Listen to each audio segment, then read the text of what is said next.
everybody, it's your girl Kat. I'm a flawed woman with something to say, and I have a lot to say. Like a lot. Welcome back to my channel. If you have not done so already, please make sure you hit that subscribe button and turn on your post notifications because you don't want to miss nothing.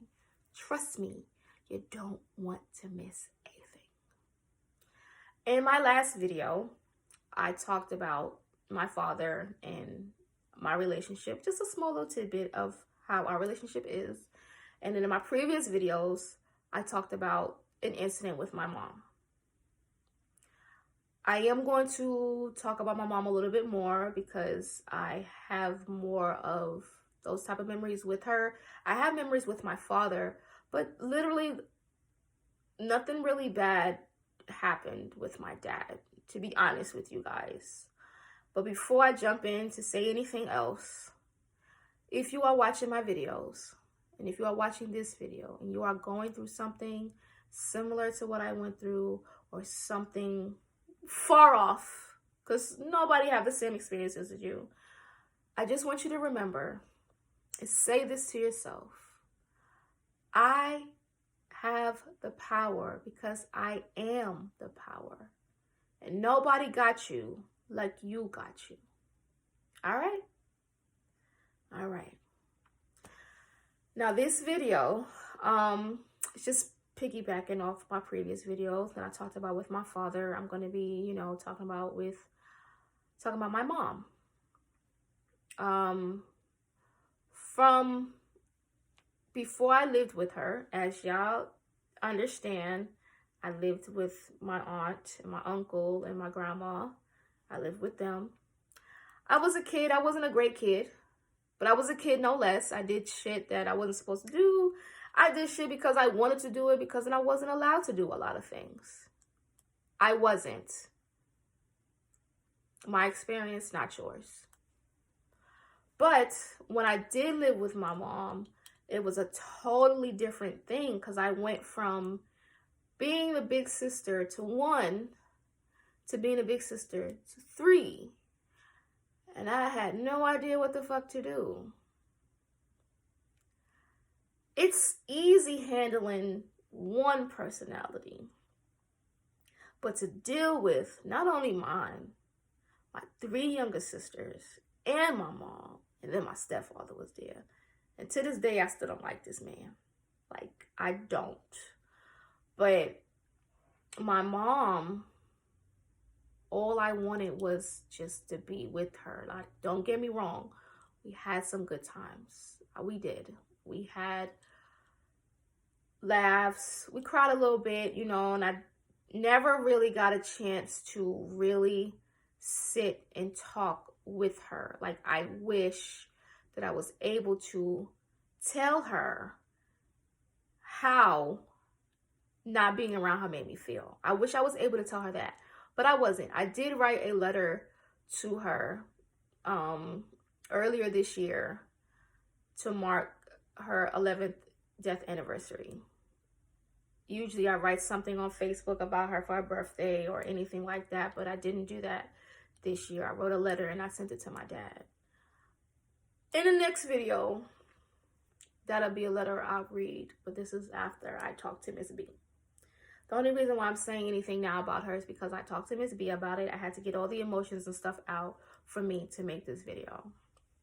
Now, I did come to the realization that I'm still very much so angry.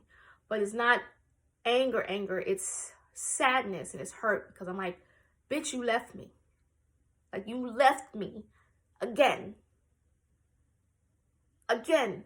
Who the fuck told you to just get up and I'm gonna die today? Who told you to do that? That shit is not okay. It's not okay. Like, at all. Like, who told you to do that? Like, y'all, I didn't talk to my dad for weeks. It's about 2 weeks. Because I dreamt her. I felt her. I heard her call me and say, Chrissy. Because that's what she would call me. Chrissy. I heard this woman's voice. And the day I talked to my dad, I was like, Dad, you need to find Mom because I think something's wrong.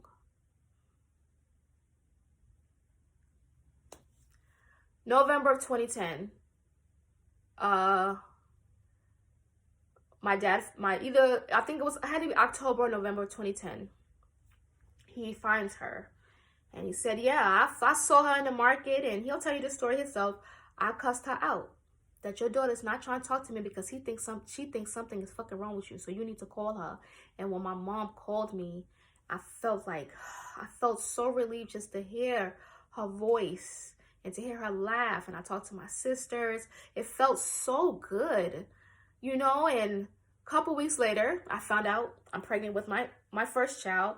And I talked to her, and she was like, what's going on? And I was like, Mommy, I'm pregnant. And then the phone drops. She's screaming. She's happy. I can hear this. I can hear this.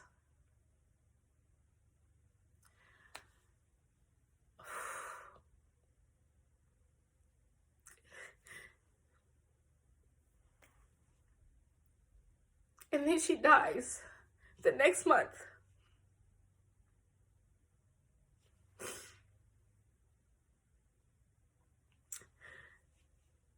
January 2011, I went to Trinidad for the first time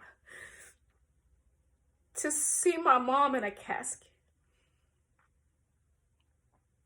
Like, how dare you? I just told you you're gonna be a grandma. I just told you you're gonna, I'm having a baby, and we made all these plans. We made all these fucking plans. You told me I was having a girl, and I did. You told me that she's gonna look just like you, and she did. Like, when she came out, she had your nose. She smiled, and I saw the ridges in her gums for the gap. Like, I have that. You didn't even stick around to see her and to see Kiki. You didn't stick around to see any of your grandkids. Just when I found you again, like, I feel like this is the second time in my life, like, you're gone. Like, you moved to Trinidad because you knew damn well I wasn't doing that. I was not. Whoa, no, I was born in Brooklyn, born and raised. That's where the fuck I was staying. I'm not gonna move a place that I don't know. And part of me wish I would have went, because I felt like if I would have went with you, you would still be here. You went to Trinidad and was around people who really didn't fucking care about you. Who knew you had these problems with alcohol, who knew you had the problem with drugs. They knew this, and they did nothing to help you. Nothing to help you. Do you know how hard that shit was? Like, for my dad to tell me that he was going to invite you to his birthday party, to come to find out you had a stroke. To find out you had a fucking stroke. Nobody knew you had a stroke in Brooklyn. I didn't know this. My dad told me this, because this is what the doctors told him. And then you leave. So for me, New Year's and Christmas and shit, that shit is sad, because I'm like, yo, every year it's great. I'm happy that I'm able to spend another year with my family. I'm able to be a good mom, but it's like every year, it's like, you should have been here. Like, you should be able to call me. I should be able to call you. Like, I can't do any of that. Like, y'all don't understand how angry I was sitting at your service, looking around at all these fucking people. First of all, they tried to bury my mom, and that is not what she wanted. They tried to rush her service before we even got down there to see her. Y'all don't understand how mad I was. I don't like none of them. And I am saying this because of how y'all did my mom. I don't like none of y'all, because y'all could have treated her much better. Even after her stroke that left her partially paralyzed, her arm couldn't really move. She couldn't really move her leg, but she still was the life of the fucking party. And even then, y'all was not making sure she was taking care of herself. She moved for help. Y'all did not help her. And now she's not here. Like, my daughter will be 11 next year. Next year will be about 12 fucking years. that my mom's been gone, and it still feels like it happened yesterday. Like, I'm still angry. I'm still mad. I'm still this way. I'm still this way. So if you got them, you got her, you got whoever you have, hold on to them, for real, because my grandma's no longer here. Both of them are no longer here. I never met my grandfather on my mom's side. I met my grandfather on my dad's side one time, and that was a shit show. And I never really had a relationship with either one of them. So that's that. And my godmothers, who were like moms to me, they're both gone now. So I'm like, every day, how in the fuck am I doing this mommy thing? How am I doing this mommy thing? And all I have to look at is what ifs, or what could have been, or if my mom was here, what could she should have shown me? What could have she shown me? What could have happened if she was still here to help me with the girls? But like, Mom, I love you, and I forgive you.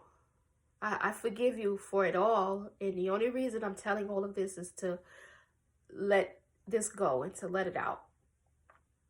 So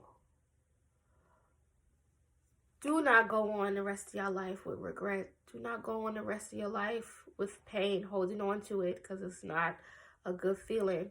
So if there's someone in your life that's no longer here, that you never got a chance to say what you needed to say, write it down. Write it down. That letter I wrote to my mom was everything that I wanted to ask her, and everything that I needed to say and that I should have said to her. I wrote it down, and I'm grateful that I was able to do that, and I'm grateful that I'm able to let that out. So write it down. Write a letter, even if it's you just saying, "Dear whoever the hell it is, bitch, I hate you." Write that down. Don't hold on to it, and then burn it. Burn it. I release you. That's all you have to do. So, in conclusion to this, I love y'all, and I truly hope y'all still love me. Take care of yourself always. Until next time.